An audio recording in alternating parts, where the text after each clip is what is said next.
12 na po ng tanghali at One Balita Pilipinas na. Sir Chinky, ano bang pinakamahalagang investment na kailangan nating simulan sa pagkakaroon ng financial stability? Nako, kung gusto nyo malaman, pag-usapan po natin yan.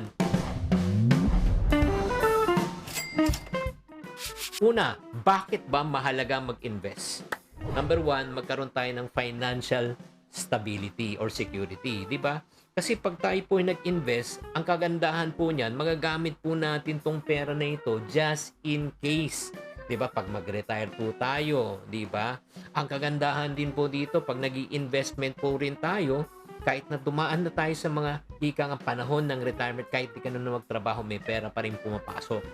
Bakit din mahalaga mag-invest? Syempre, para lumago lalo ang ating pera. Tatandaan po, ang pera po ay parang binhi. Pag tinanim, dadami po yan. Nakakita na ba kayo na magsasaka na kinain po ang binhi? Pangatlo, ang bakit po tayo nag-i-invest para pagdating ng panahon, meron tayong peace of mind. Bakit po? Imagine nyo, pag umabot kayo sa punto ng inyong buhay, kahit di na kayo nagtatrabaho, may pera pa rin pumapasok. Yan po yung tinatawag na pera ang nagtatrabaho po para sa atin instead na tayo po ang nagtatrabaho para kumita ng pera. Kaya nga, ang mahalagang investment po na kailangan po natin gawin, ha? Una, mag-invest muna sa ating sarili. Bakit po? Kasi tayo po ang gagawa ng desisyon kung saan natin lalagak ang pera, saan natin palalaguin ang pera. Kung mismo ikaw wala kang alam, mahirapan ka. Diba? Kaya kailangan mag-invest ka muna sa sarili. Pangalawa, mag-invest sa health insurance. Bakit po? Protektahan po natin ang sarili sa mga biglaang medical expenses. Meron ba kayong kakilala nagka-COVID noong 2020? Magkano hospital bills? Diba? Daan libo at milyon. Ano po nangyari? Since wala pong health expenses or tinatawag na health card, ano nangyari? Naubos po at kanyang ipon. Pangatlo, napaka-importante po, isang magandang investment at protection, life insurance. Para sa security ng pamilya, sa mga bagay na hindi inaasahan, lalo na kung ikaw ang breadwinner ng pamilya. Bakit natin saan maganda mag-invest? Sa retirement fund. Saan magandang retirement fund i-invest? Yung mga safe, ha? Like for example, Pag-ibig MP2, SSS, Flexi Fund. Diba? Or meron din tayo tinatawag na e-banks na po right now that gives us higher interest compared to the bank. At isa pang magandang investment na pasukan, lalo na kung ikaw ay nakaipon na, real estate, lalo na sa lupa. Bakit ang lupa po nag-appreciate ang price over time? Kaya mga kabadgetaryan, ang investment ay hindi lamang tungkol sa pera, kundi ito sa pagbuo ng mas magandang kinabukasan para sa iyo at sa iyong pamilya. Magplano na maaga, matuto bago mag-invest, siguraduhin may ipon kayo bago kayo mag-umpisa. Maraming salamat. Sana may natutunan kayo sa episode na ito. Tatandaan, tamang karunungan, tamang disiplina po ang susi sa pagyaman. Buena mano sa ating One Balita Pilipinas ngayong Biyernes. Mga bigas na mali ang label at imported na gulay na walang permit na bisto ng Department of Agriculture sa palengke sa Pasay. Makikibalita tayo dyan live. Sexuality education na pinatutupad sa mga paaralan hindi raw consistent sa nakasaad sa batas. Iimbestigahan na raw yan ng Senado. Matapos isiwalat ng isang kongresista ang mga blanko sa 2025 national budget, tanong ng ilang kritiko, sino ang gumawa ng mga ito? 17 Pilipinong binihag ng mga rebeldeng Houthi sa Red Sea nakauwi na sa Pilipinas makalipas ang higit isang taon. At original Philippine Queen of Soul na si Ella May Saison makakasama natin sa studio live. Ano nga ba ang susunod niyang proyekto? Balitang mainit-init pa! Yan ang latest sa showbiz sinahan. Ngayong tanghalian, kasalo si Cheryl Cosset. One Balita Pilipinas!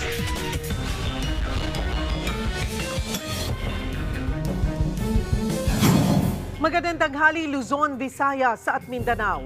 Mismong kalihim na ng Department of Agriculture ang nag-ikot sa palengke kanina para tignan kung nakakasunod ba ang mga nagtitinda sa maximum suggested retail price para sa imported premium rice. Para sa detalye, live na magbabalita si Gerard de la Peña mula sa Cartimar Market sa Pasay. Gerard, may mga nahuli bang nagbebenta nga ng imported premium rice na lampas sa 58 pesos per kilo? Alam mo, Cheryl, kanina sa pag-iikot dito ni DA Secretary Francisco Chu Laurel, sabi niya, karamihan naman sa mga retailers dito ay nakakasunod doon sa itinakdang maximum suggested. Ang naging problema lang dito kanina ay nagkaroon daw ng parang mislabeling dun sa isang retailer dahil yung bigas ang nakalagay dun sa kanyang label ay fancy rice ito na nagkakahalaga ng 100 pesos ang kada kilo, pero nang tiningnan naman nila ay hindi daw ito fancy rice. So kailangan lang daw talagang i-enforce ng maigi yung kanilang direktiba tungkol sa labeling, pero as far as yung MSRP ay concerned, nakakasunod ang lahat at ang goal nila by March ay maibaba itong MSRP na ito sa 49 pesos kada kilo. Cheryl. Gerard, yung iba pang mga bilihin, kumusta naman ang presyo?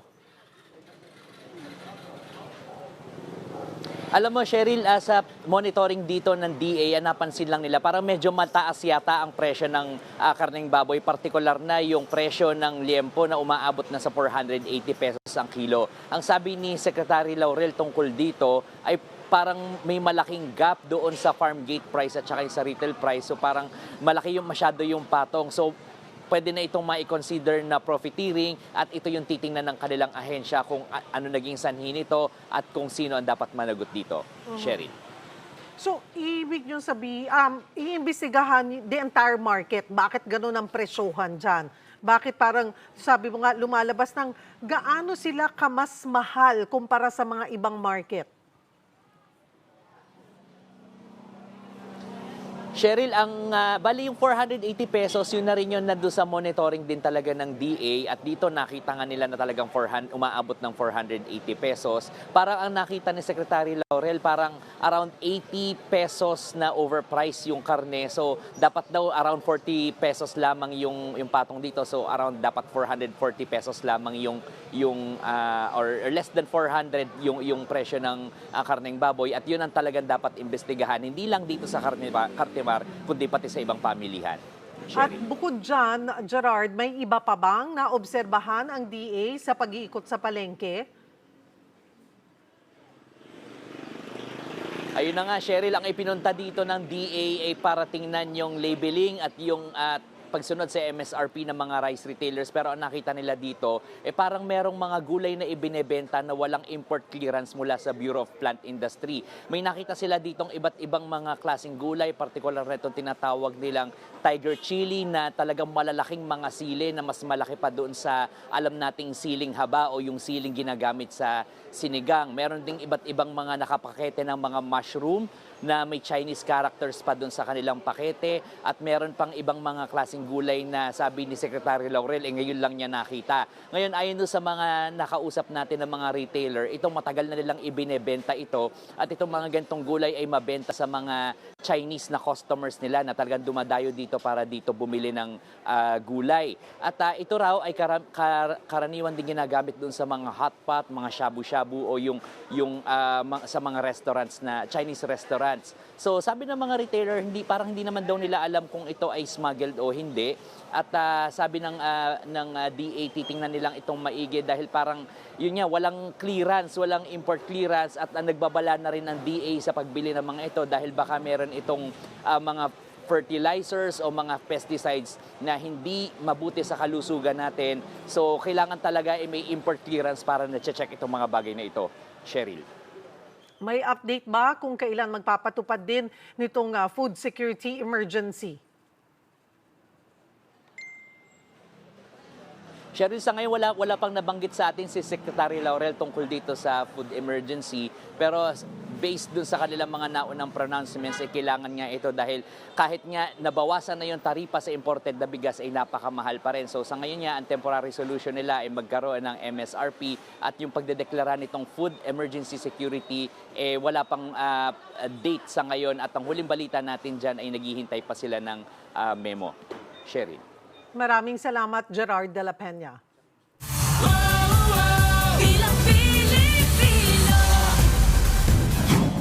Na naman ang pag-iimprenta ng mga balota na nakaschedule na sana ngayong araw.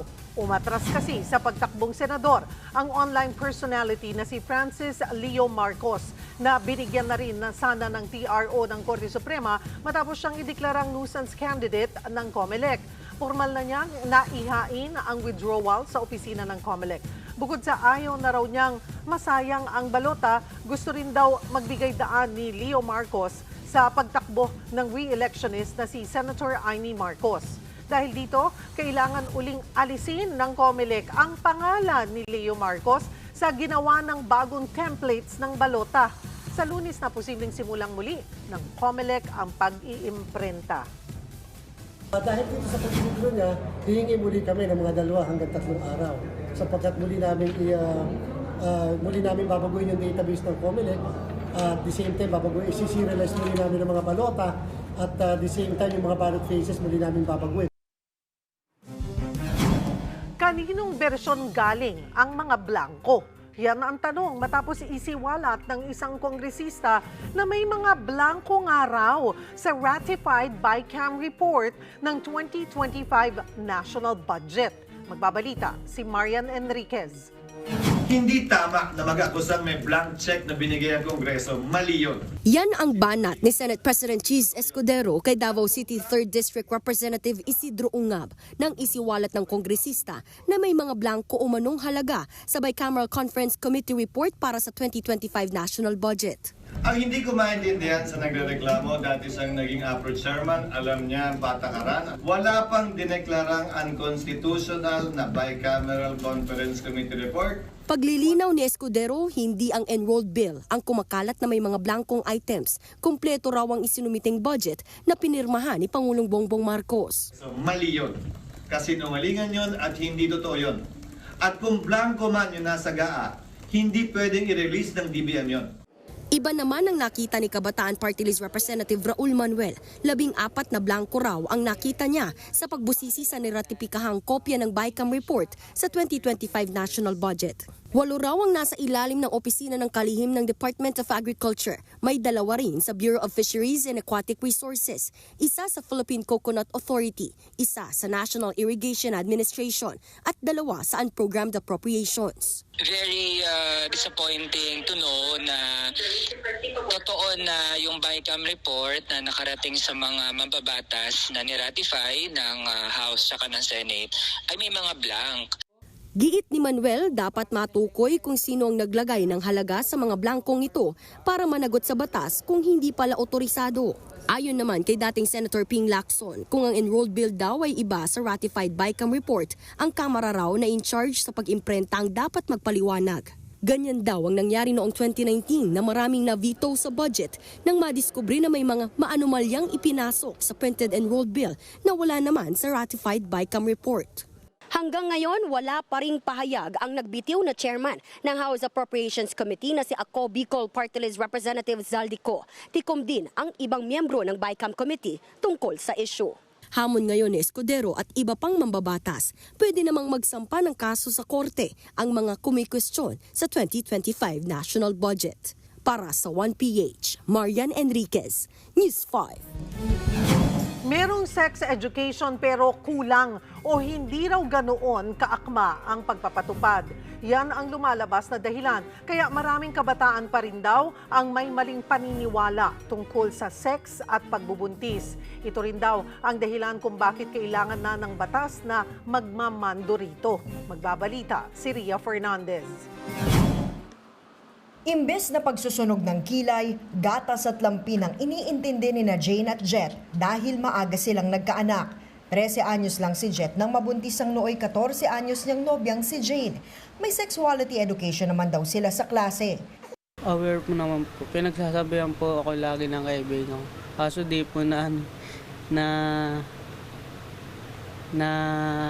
tag. Napigilan. Opo. Kinailangan tuloy nilang tumigil sa high school para matutukan ng anak. Pero kahit pamilyado na, desidido ang dalawa na magbalik sa pag-aaral. Ano ba pangarap? Maging police po. Sinong inspirasyon mo? Nahihiyak. Sinong inspirasyon mo? Family ko po. Sana rin daw, wag na silang tularan ng iba pang kabataan. Umaasa ngayon si Senadora Risa Ontiveros na papasa na sa panlasa ng mga kritiko ang substitute bill para sa isinusulong niyang Prevention of Adolescent Pregnancy Act of 2025. Inalis na ang mga kontrobersyal na probisyon at isinama ang mga rekomendasyon ni Senate President Cheese Escudero. Kabilang na riyan ang pag-alis sa katagang guided by international standards, paglimita ng sex education sa edad 10 pataas at pag-adjust sa 16 years old pataas pagdating sa access sa reproductive health products nang walang parental consent. I hope this allays valid and genuine fears. I hope this helps bring us senators together to finally pass a prevention of adolescent pregnancy bill that our country so desperately needs. Ilan sa mga binatiko sa naunang panukala ay ang haka-haka na wala ng kontrol ang mga magulang sa sex education. Pero base sa pag-aaral ng grupong Roots of Health, maraming mga magulang ang iwas at hindi komportableng ituro ang sex education sa mga anak. What they tell their kids is, bawal yan. Huwag mong gawin. And that is simply not enough. Hindi po sapat to say that it's only the parents. Ideally, the kids learn it at home and then they go to school and the learnings are reinforced by a teacher. Marami rin daw silang nakausap na kabataang mali ang paniniwala sa pagbubuntis. 70% of these kids thought that jumping up and down after sex will prevent pregnancy. So there's so much misinformation. Kumpiyansa ang Roots of Health na maitatama ito ng isinusulong na CSE bill. Para sa 1PH, Ria Fernandez, News 5. Nagbigay daan naman na ang mainit na usapin ngayon sa anti-teenage pregnancy bill para silipin ng Senate Committee on Basic Education ang ipinatutupad na Department of Education Order No. 31 Series of 2018 o ang pagpapatupad ng Comprehensive Sexuality Education. Ayon kay Senate Committee on Basic Education Chairman Win Gatchalian, may nakita silang inconsistencies o pagkakasalungat ng nasabing DepEd order sa reproductive health law.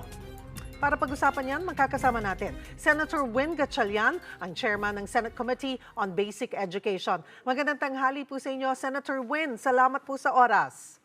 Magandang tanghali, Cheryl. Magandang tanghali sa ating mga televiewers. Senator Win, tuloy na ba yung sa susunod na linggo, yung investigasyon nga po dito sa DepEd Order 31 o yung implementasyon ng sexuality education sa mga paaralan?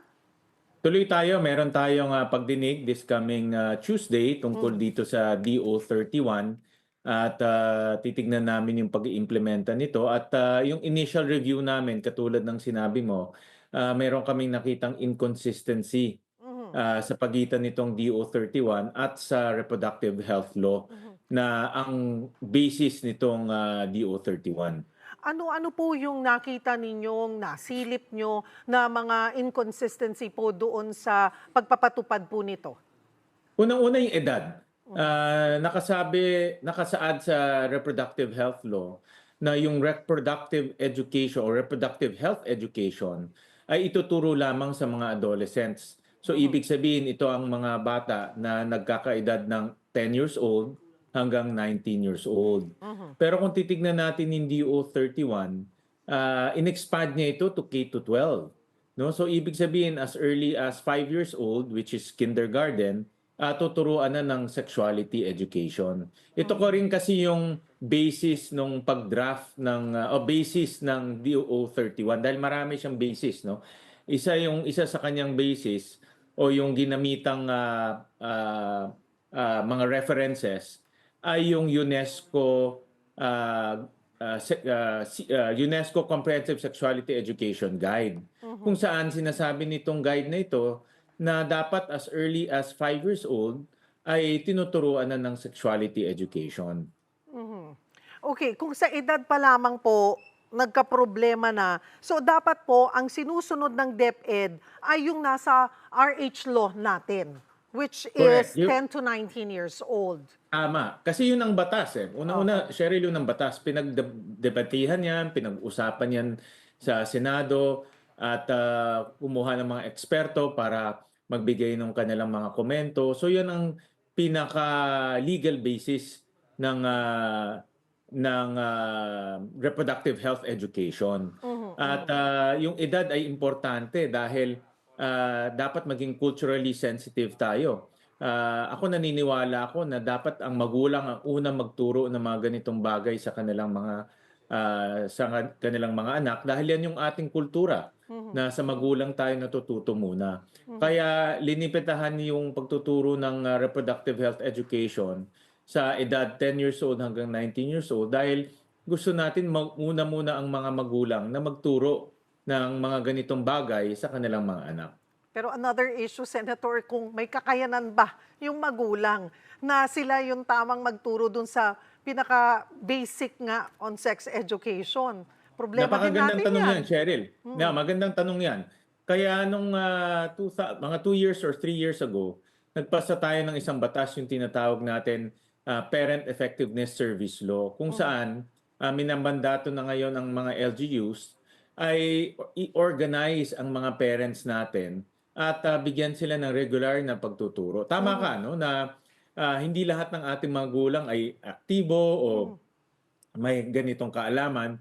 Pero importante rin na maging proactive tayo sa pagtuturo ng ating mga magulang. Dahil yung mga magulang natin, sila ang may responsibilidad. At tingin ko walang magulang naman na ayaw na turuan yung kanilang anak ng mga tamang bagay. Kailangan lang natin sila i-empower o turuan pa yung kanilang, dagdagan pa yung kanilang kaalaman at i-empower sila ng mga bagay na magiging epektibo sa pagpapalaki ng bata. Balikan ko po yung mga nasilip na inconsistencies. Maliban po sa edad, meron pa po ba tayong nakita, Senator Win? May mga nakita kaming bagay na kailangan linawin, no? Tulad yung references to UNESCO. Dahil itong mga ganitong references, pag titignan natin itong guide na ito, talagang napaka-liberal yung kanilang konsepto. For example, sa edad 5 years old, dapat turuan na ng mga relasyon.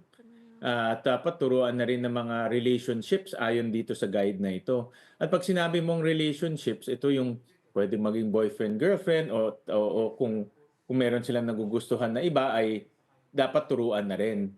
Sa ating kultura, hindi pa ganun eh.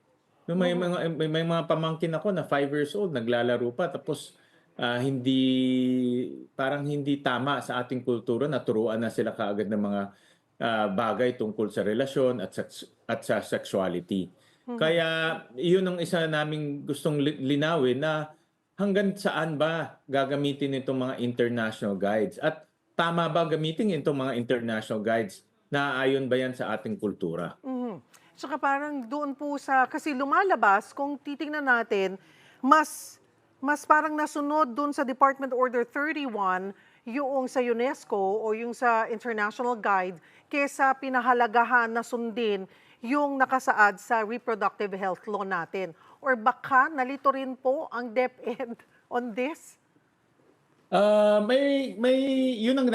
Yun ang gusto nating linawin, no? Ano ba yung talagang intention nila? At paano na-expand? Dahil mahalaga yung edad eh. Cheryl, yung edad talagang major feature yan nitong comprehensive sexuality education. Kaya yung pag-expand from 10 years old to 5 years old, nakakabahala rin yan. Like for example, bigyan kita ito, binabasa ko ngayon yung UNESCO guide, no? Nakasulat dito, dapat turuan yung mga 5 to 8 years old ng ito yung kanilang konsepto. It is natural for humans to enjoy their bodies and being close to others throughout their lives. Sabi nitong guide nito, dapat yan ituro na sa 5 to 8 years old. So, para sa akin very liberal, no, yung kanilang konsepto na tuturuan mo na yung bata to enjoy their bodies, 'di ba? Parang hindi yan naayon sa kultura natin. Mhm. Maybe it's the wording or depende. Naiintindihan ko po yung kultura natin pero din yung pagbabago sa buhay. Kung gaano na ang mga kabataan ngayon at gaano sila kamulat or na-expose, especially now, on the internet na hindi nagagabayan as early. Aminin po natin, di ba, Senator Win, mas magagaling po sila sa atin as yung mga murang edad. Minsan doon pa tayo sa kanila nagtatanong, ay ano ba tong app na to? Oh, may ganito palang ganyan ngayon. So baka kailangan din pong may consultation on this with the parents. Okay, tama ka diyan, no? Tama ka diyan.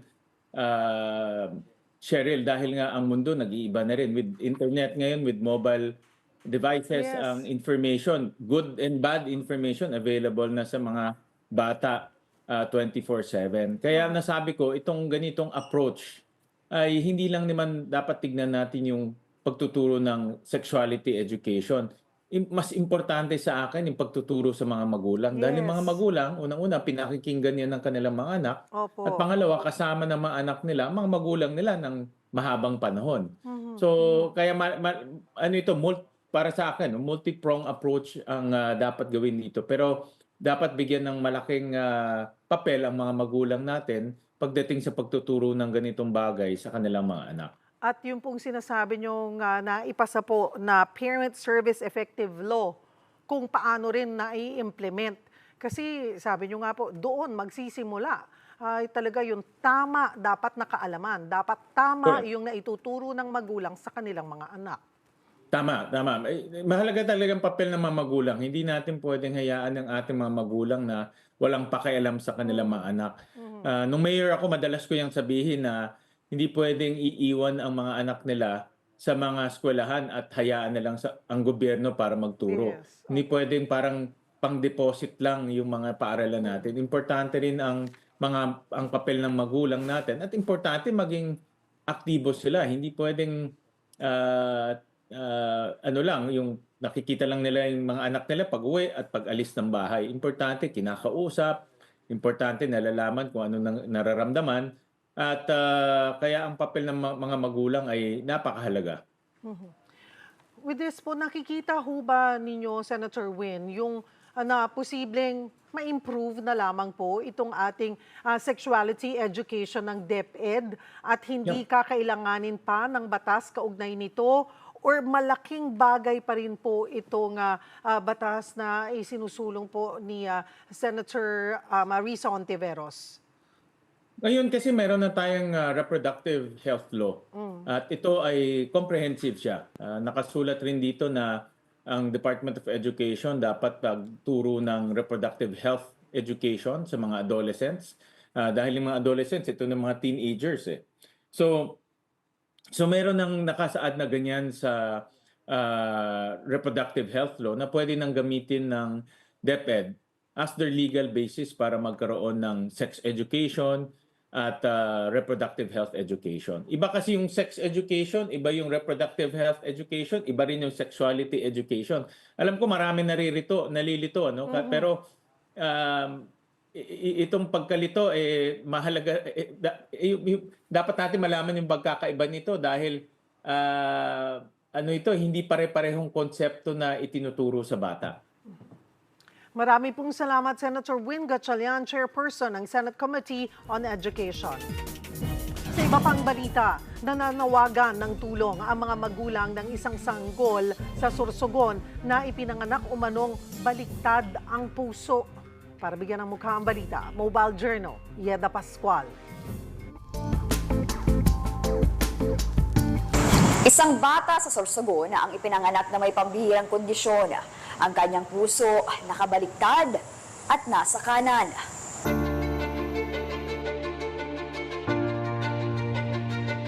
Bunsong anak ni Jenny Rin at Jonathan Echano si Princess Gia, 2 taong gulang. Sa unang tingin, di aakalaing may kakaiba sa kanya. Katulad ng ibang bata, siya ay bibo at palalaro. Pero si Precious, ipinanganak na may pambihirang sakit sa puso na kung tawagin ay dextrocardia, kung saan ang posisyon ng kanyang puso ay nasa kanan imbis na sa kaliwa. Nung pinagbubuntis ko po siya, 7 months po siya sa tiyan ko. Nawala po siya, yung heartbeat po niya. Nang 2 days po, dapat po tatanggalin na siya that time. Pero bigla pong bumalik po yung heartbeat niya. Tapos lumipas yung ilang buwan na, paglabas niya okay naman po, pati results ng newborn niya. Wala naman pong nakitang iba. Kwento pa ni Jeneline, napansin lang nila ang mga sintomas noong 3 buwang gulang lang si Precious. Madali itong hingalin at nangingitim ang mga daliri. Kaya napagpasyahan nilang dalhin ito sa ospital. Matapos makita ng doktor ang result ng 2D echo, agad silang pinabiyahe sa Maynila papuntang Philippine Heart Center. Kahit wala pang 1 taong gulang, sumailalim na agad si Precious sa open heart surgery. Ano na siya? Parang ano na talaga, pag pinatagal pa hindi na aabutin, parang ganun po. Nilagyan po siya ng shunt po sa sa loob po kasi nagsasara kasi yung niya, ugat na barado dun sa papuntang lungs po. Parang nawawala na ng oxygen yung katawan niya kaya nilagyan po ng shunt po. Kahit papaano nagkatulong daw ang operasyon kay Precious, pero hindi pa rin maiwasang matakot ni Jeneline dahil may isang operasyon pa na kailangang gawin para maisaayos ang baliktad na puso ng kanyang anak.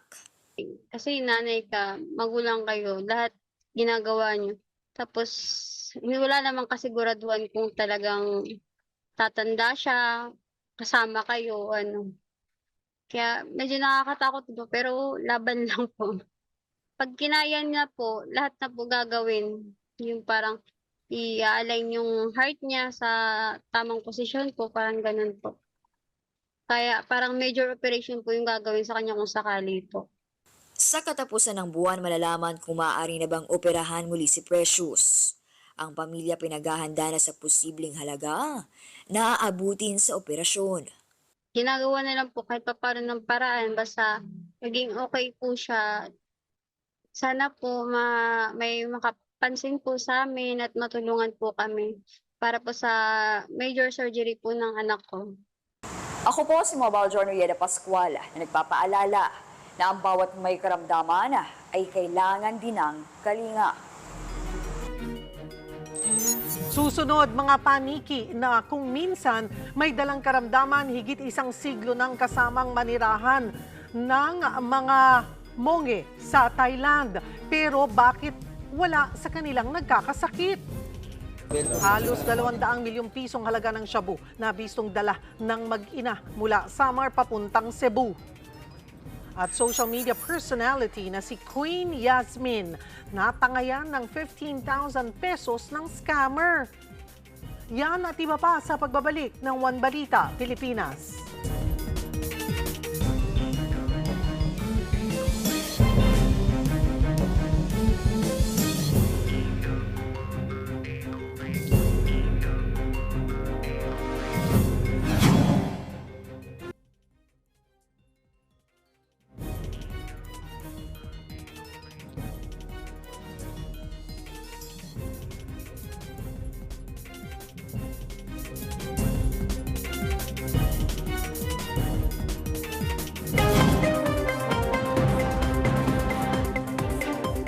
Pinakamalaking drug haul sa Cebu. Ganyan ang nasabat na humigit kumulang 170 million pesos na halaga ng shabu sa mag-inang binayaran daw ng 20,000 pesos para ihatid ito. Magbabalita si John Aroa. Bulto-bultong shabu ang nabistong dala ng mag-inang sina Edna at Edward Luga sa Pier 4 sa Cebu City. Galing daw Masbate ang dalawa at nag-stop over sa Samar sa kabumiyahi pa Cebu. Pero nadiskubre sa random inspection ang kartong may kontrabando sa kanilang sasakyan. Sabi, nabuksan namin sa sasakyan, we ran the canine sweeping and then the canine detection dog, parang uneasy siya sa karton na yan which was placed on the passenger side sa likod. Pinalabas namin yung karton, inupuan siya ng aso.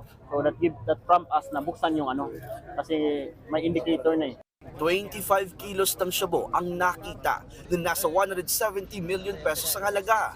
Ayon sa mag-ina, may nag-utos lang sa kanila na dalhin ang droga sa Cebu sa halagang 20 mil.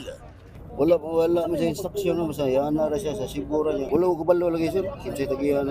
Wala mo kabalo. Hindi ko kabalo sir. Wala ko kabalo. Napag-alamang isang Lorenzo Go ang may-ari ng sasakyan, iniimbestigahan kung paano nakalusot sa pantalan ng Masbate ang illegal na droga. Para sa 1PH, Jan Arua, News 5. Nilinaw ng militar na hindi na bago ang video ng underwater drone na natagpuan umano sa Bohol. Sa panayam sa The Big Story ng One News, sinabi ng Philippine Navy na Hulyo pa noong nakaraang taon nakita ng isang mangingisda ang drone. Posible raw na kumukuha ito ng underwater data gaya ng nakuhang drone sa Misamis Oriental. Iniimbestigahan na ito ng AFP pero kumbinsido ang Navy na pakana rin ito ng tinawag nilang foreign power na gustong manmanan ang Pilipinas. Without blaming any foreign power, these incidents are not happening in isolation. All of these seem to point to a pattern of a foreign power trying to know more information about the country.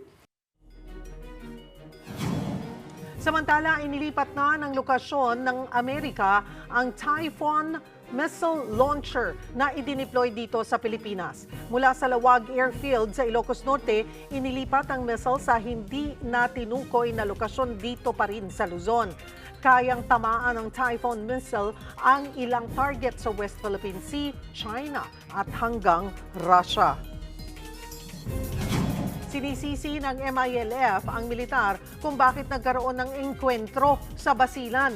4 ang patay sa insidente kabilang ang 2 sundalo. Para bigyan ng mukha ang balita, Mobile Journal, Kayla Makantan. Allahu Akbar! Walang koordinasyon at bigla na lang pumasok sa kanilang komunidad. Yan ang giit ng MILF matapos ang nangyaring engkwentro sa pagitan ng militar at dating rebelding grupo sa Basilan.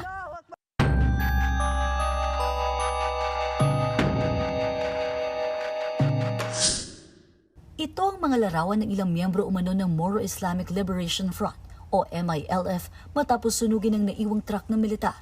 1 oras na nagkaputukan ng 2 panig nitong Miyerkules habang nagbibigay ng security assistance ang 32nd Infantry Battalion sa United Nations Development Program na nagsasagawa noon ng proyekto sa lugar. Nagresulta ito sa pagkasawi ng 2 sa bawat panig habang 12 sundalo rin ang sugatan. Ayon kay MILF Chairman Anwar Alamada, nagpumilit umano na pumasok sa Lower Cabebeng sumisip ang mga sundalo na isang area of temporary stay ng grupo. Sa ceasefire agreement, nakapaloob daw na kailangan magkaroon muna ng koordinasyon sa kanila ang pagpasok ng law enforcement unit. Pero paglilinaw ni AFP Chief of Staff General Romy Brano Jr., nagkaroon ng prior coordination mula sa pinakamataas hanggang sa pinakamababang units. Lumipad din siya sa Basilan para sa isang command conference tungkol sa insidente. Binisita rin niya ang mga sugatang sundalo para mag-abot ng pasasalamat at financial assistance. Pero ang pinaka-importante, huwag kayong mawalan ng pagkasa, huwag mawalan ng lakas ng loob, ibay ng loob. Kung sino man ang Panginoon ninyo, no? Magpasalamat tayo na buhay tayo. Okay? Si Basilan Governor Jim Saliman Hataman, sinabing wake-up call ang insidente para sa lahat at naniniwalang isolated case lang ito. Talagang pantay, yung sensitive, yung vulnerability andon pa. The more na dapat talaga aggressively i-intensify yung development program. Pero ako, ang kwat ko kasi is nagkataon lang, matagal na walang nangyari. Ang 101st Infantry Brigade na nawagan sa MILF na panagutin ng kanilang mga miyembro bilang mayroon nang naging kasunduan sa kapayapaan. Mobile Journal, Kayla Makantan, hatid ang muka ng balita. Sa iba pang balita, nakauwi na sa Pilipinas ang mga tripulanteng higit 1 taong binihag ng mga rebelding Houthi sa Red Sea. Magbabalita si Faith Del Mundo. Lit Literal na first time itong nakatapak muli sa lupa ang 17 Pinoy na tripulante ng barkong MV Galaxy Leader makalipas ang mahigit 1 taon. Kaya ganun na lang ang pagkasabik nilang makauwi na ng Pilipinas. See you, Philippines! Kabilang sila sa 25 crew ng barko na higit 1 taong hinostage ng mga rebeldeng Houthi. November 2023 nang lusubin at i-hijack ng Houthi ang MV Galaxy Leader sa Red Sea. Ayon sa ating Department of Foreign Affairs, malaking tulong ang Sultanate of Oman na nakipagdialogo sa mga rebelde para mapalaya ang mga Pilipinong tripulante. We have to thank also countries like the US, Egypt, Qatar, who were responsible for getting the Israeli and Hamas ceasefire deal together, no? Agad isa sa ilalim ang mga Pinoy sa psychosocial intervention pagka-uwi ng Pilipinas. Lahat kasi sila, bagamat maayos naman ang lagay, may mga sintomas ng trauma. Nagpasalamat si Pangulong Bongbong Marcos sa Sultan ng Oman sa matagumpay na pakikipagnegosasyon. Hinimok naman ng United Nations ang Houthi na ituloy ang mga positibong hakbang nito at tapusin na ang lahat ng maritime attacks. Para sa 1PH, Faith Del Mundo, News 5. Ilang siglo na ang naninirahan ang mga paniki kasama ang mga monghe sa Thailand. Kahit sinasabing carrier ang mga ito ng virus, wala naman daw nahahawa sa mga monghe. Para bigyan ng mukha ang balita, Mobile Journal, Yeda Pascual. Ang mga paniki na kinahatakutan ng marami dahil sa posibleng sakit na daladala nito, higit 100 taon nang pinoprotektahan ng mga monghe sa Wat Luang Temple sa Chonburi, Thailand. Ayon sa kanilang kwentong bayan, may napadpad sa templo ng malaking paniki. May sugat ang pagpak nito na ginamot naman ng isang monghe. He was like a traditional Thai medicine doctor, and he healed a bat that was hurt. Makalipas ang ilang araw, gumaling at bumalik ang paniki sa templo. Pero hindi na siya nag-iisa, kundi libo-libo na. Naging sanktuaryo na ng mga fruit bats ang Wat Luang Temple. Pero dahil sa virus na posibleng bitbit ng mga paniki, gaya ng Nipah, Ebola at coronaviruses, ganoon na lang kung magsuot ng protection gear ang mga ekspertong inaaral ang mga paniki sa templo. Madampian lang daw kasi sila ng laway, ihi o dugo ng paniki, di malayong maipasa sa kanila ang bitbit nitong virus. We wear coverall and then correct the sample by using cotton swab, the sterile cotton swab that can kill the virus. Pero ang mga mongheng ilang henerasyon nang naninirahan kasama ang mga paniki, di naman daw nangangamba. Ni minsan wala raw nagkasakit sa kanila ng dahil sa fruit bats. Bagay na kinumpirma naman ng mga eksperto.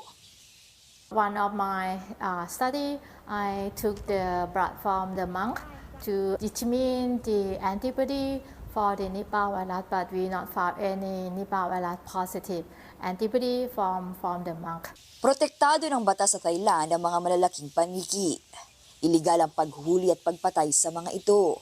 Buti na nga lang daw sa templo tumuloy ang mga ito. Bats here are not harmful and they are quite used to people.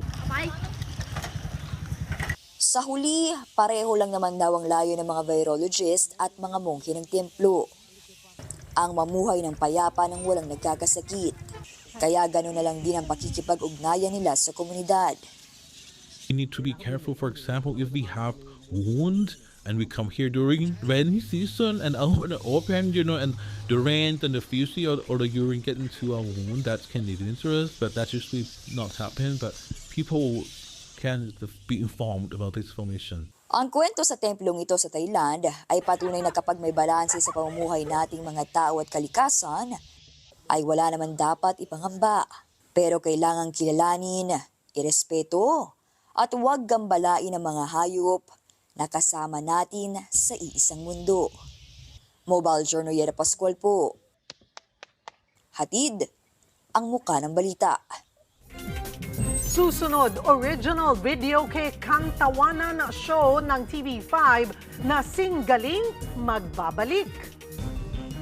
Yan na at iba pa sa pagbabalik ng One Balita, Pilipinas.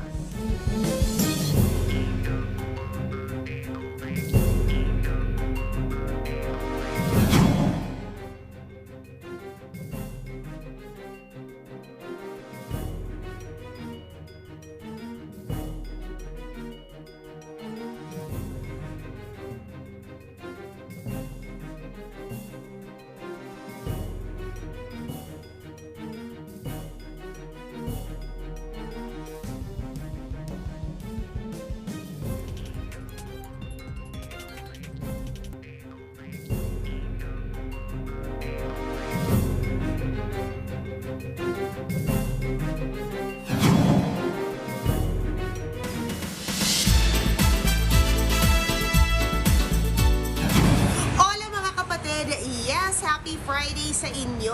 Ready na nga tayong lumarga, pero mas ready talaga tayong i-welcome ang original video kay Kantawanan ng Bayan, ang Singgaling na nagbabalik na syempre sa Kapatid Network after 2 long years na miss natin sila at talaga nag-deep dive nga tayo sa brainstorming nila. So ano nga ba yung aabangan? Yan ang iba pa sa report na ito. After 2 years, magbabalik ng iconic at original video kay Kantawanan ng Bayan, ang Singgaling, kasama ang OG Sing Masters na sina Randy Santiago, Kay Brosas at Donita Knows. Excited ako this season kung saang sulok ng Pilipinas ay makakita naman kakaiba na tulad ni Marimar. Samahan mo pa ng mga bigating juke bosses na sina Ray Valera, Ariel Rivera, Alan Kay, Jeza Zaragoza at Ethel Buba. Grabe na nga ang bardagulan nang muli silang magkita-kita. Ganyan ba yung... Oo, ganyan. Nakakamiss Ay, na mas eh. malala na. Ganito para ganyan. Ngayon, pisikalan na kami. Mas pinabongga pa lalong pagbabalik ng original Kantawanan ng Bayan na Singgaling dahil merong mga bagong juke boss na ipapakilala sa ating mga kaawit bahay. At ang ilan sa mga host ay, naku, bibisita sa barangay near you. Excited! Dahil multi-platform ang Singgaling, magbabalik ang mga sing-talker gaya ni Quinay, Nico, Gab at Yanyan. Nariyan din ang now Zending hosts na sina Zendy at ang winner ng first season ng Singgaling na si Marimar Tua. At guess what? Na si Juke Boss Ray Valera pa ang nagsulat. Ang pamagat po ng kanta po ay nagpapanggap po. Ayan. Medyo malalim po yung istorya, kaya pakinggan nyo na po mga kaawit bahay. Abangan ang pagbabalik ng Singgaling sa Marso sa TV5. Nabiktima ng mga scammer ang social media personality na si Queen Yasmin. Kwento niya sa News 5, may tumawag daw sa kanya at nagpakilalang taga-bangko. Inutusan siyang mag-transfer ng pera. Kumagat naman si Queen Yasmin sa pag-aakalang legit na taga-bangko ang kanyang kausap. I-input ko daw po yung account number na binigay po nila sa akin, tapos tinransfer ko po doon yung amount, tapos sabi pa po nila sa akin na kailangan wag kang maiiwan ng kahit ano or katiting dyan sa ano mo sa bank account mo. Tapos po yun, sabi po nila sa akin, babalik naman yan mamaya. 15 minutes lang daw ay ibabalik din sa account ni Queen Yasmin ang pera, pero hindi na yan nangyari. Dito, kinutuban na ang biktima na scammer nga ang kausap niya. Yun nga lang, huli na ang lahat at natangay na ang kanyang 15,000 pesos. Nanginayang po ako nun kasi po pinaghirapan ko po yun, tapos iyak po ako nang iyak po yun. Tapos sabi ko, parang nawala na yung sa isang iglap po yung pera po na yun po. Ayon sa PNP CIDG, voice phishing ang klase ng scam na naranasan ni Queen Yasmin. Pagka may mga ganyang senaryo na kahit naman sabihin niyang taga-bangko yan, hindi kanya uutusan na ililipat mo yung bangko sa yung account mo, red flag yun, na wag nating susundin. Tumawag naman raw si Queen Yasmin sa kanyang mga bangko at ang sabi sa kanya, patuloy pa rin daw ang investigasyon. Sinusubukan na rin i-trace ng mga pulis ang mga scammer. Engaged na si Paulo Benjamin ng bandang Ben & Ben. Sa ibinahaging video, makikita ang pagluhod niya sa harap ng kanyang girlfriend para sa kanyang marriage proposal. Caption ni Paulo, "Tomorrow with you, my dear. Thank you for saying yes." At yan ang latest sa showbiz. Happy Friday, guys! Back to you, dyan sa studio.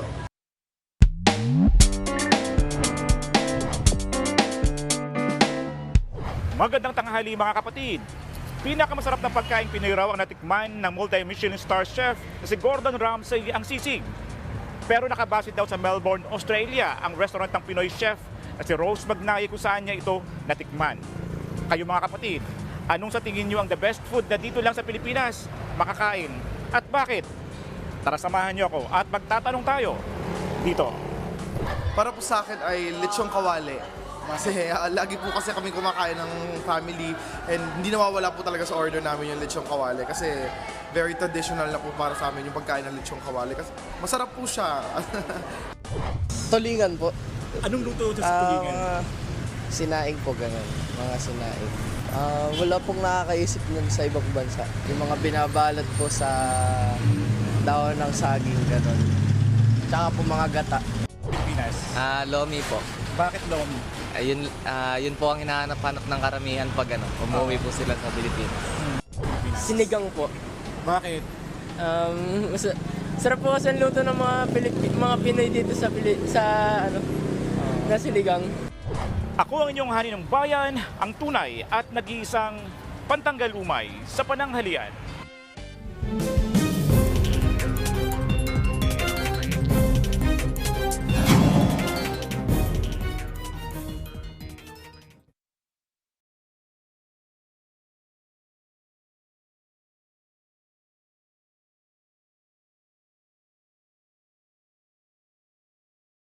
Natin sa powerhouse roster ng original video kay Kantawanan show na Singgaling. Narinig nyo na po, kailangan ko pa bang i-introduce ang soul icon na si Miss Ella May Saison. Hello, Welcome! everyone! Thank you for having me. Oh, yes! Here. Nako, Na-excite ako. Yes, since high school days. Yes! Sila high school pa lang ako kumakanta na. Ayan, kumakanta. After Pero, high school, kumanta na. konti lang naman yung diferensya. But Tama. we are so glad, I am so glad that you are back. Yes, I'm Welcome so excited. home. Yes, thank Welcome you, home. thank you. Exciting. Alam mo, ang dami nangyari nung umuwi ako eh. Actually, gagawin ko lang sana isang show lang. But nung narinig nila na nandito ako, so ano na, opportunity. tumawag na. Ang dami nang tumawag. Pero yun, ang bala ko lang talaga is to also spend time with my mom. Oo, si Mommy. Kasi she's getting Hello, older Mom. and I wanted to Oo. spend time with her talaga. So, gaano katagal lang originally? Okay, gagawa ka ng show, spend time with her. Yes. So, mga several months lang dapat? Dapat mga, let's say, 2-3 months lang ako. But it took, siyempre nung may mga opportunities na dumating. So I said, parang feeling ko, sige, I think I have to extend Anong more. pakiramdam when they called you na Kala ko nakalimutan you want nila to- ako. No. Sabi ko, ay, kilala How pa can pala we ako. forget that voice? Kilala pa pala ako ng mga Oo. tao. Diba? I mean, I feel so great and blessed na, na napunta sa akin yung mga hit songs na kinanta ko. Kasi until now, hindi pa rin nila nakakalimutan. Hindi. Siguro ako makalimutan nila, pero yung song hindi. Hindi at all. But I'm so thankful. So, wala kang plano na talagang, eto na, magbalik doon sa talagang career. But when you left the Philippines, it was your peak. Yes. Gaano mo na-miss? Ito ba, is it also one of the reasons why parang hindi mo matanggihan itong opportunity na ito? Siyempre, kasi alam mo, love ko talaga ang singing. Okay? Nasa family namin talaga. We're very, talaga kami, musically inclined kami. Starting from my dad, from my brother. So parang sabi ko, tatalikuran ko ba ito? Sabi ko, ito yung, ko talaga, love ko eh. Why you not try it again? Diba? Ganun ang isip ko. Nung umuwi ako, sabi ko, sige, pag-iisipan ko, if there's more opportunities sa mga shows or whatever, sabi ko, sige, I'll try.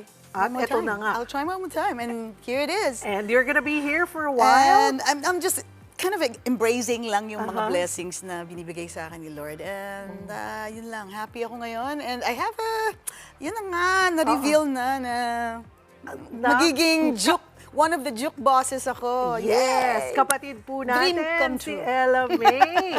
Noong in-offer nila sa'yo, I know, syempre, ang buhay mo talaga nasa Amerika na. Yeah, simple But, lang. hindi nagdalawang isip ka ba, teka, parang, am I ready for this? Do I really want this? Or, yes, let's go for this. Yun, yung kung ano yung sinabi mo nung una, oo. Sabi ko, okay, tingnan natin. But sabi ko, why not? Ito na nga eh. Embrace mo na lang kung ano yung meron. Kung if it's for you, then yeah. Diba? Thank you. If it's not for you, then sige lang, okay lang. I mean, hindi ko na dinidibdib. Kasi dati, very sensitive ako nung bata ako. I'm very, very sensitive to everything. Na kung anong sasabihin ng mga tao or ano man. Ngayon, wala lang, relax lang ako. If it's for me, then okay. If it's not, hey. Diba? It's an opportunity and embrace lang lahat ng mga blessings. At ang pagbabalik ng Singgaling ay para talaga yes. sa'yo. And we are so excited and happy that you're part of it. Paano? Ano bang paghahanda? Ano bang aasahan namin? Well, hindi ko siya ma-reveal ngayon, pero maraming pakulo talaga itong pagbabalik ng Singgaling. Anong At klaseng jukeboss ka? Ayan, teka, magiging... Ito. Ako'y napakabait na na jukeboss. Pero syempre, of course, wini-weigh natin yan. Let's say, kung meron akong i-advise, a-advise ko sa kanila. Or kung may sasabihin ako but it in a nice way. Yun lang. Pero, syempre, I'm a good cop. Ang sabi nga nila, I'm gonna be a good cop. Pero in-apply mo ba, like, nung when you were starting, walang problema, ano na talaga boses mo, kahit na siguro, nakapikit ka, or masamang lalamunan mo, makakakanta ka na maganda. Pero, syempre, may mga mentors ka. Yes. I-apply mo ba ito, yung mga klase ng mentor? Mayroon ka, ganun ka na rin bang ngayong mentor dun sa mga contestants? Siguro or some paano? of it. Some of it. Kasi hindi naman lahat ng mga contestant pare-pareho. Dapat inaaral. I-wini-weigh mo yan sila. Okay? Tinitingnan mo kung anong kapasidad nila, if they can really do it or not. Bibigyan mo lang sila ng aral kung anong gagawin nila. Pero hindi naman yung, hindi, kailangan mong gawin to. Kahit hindi nila alam, kahit hindi nila kaya. Diba? So, yung lang tayo. Relax lang ng pag-judge. Pero, okay.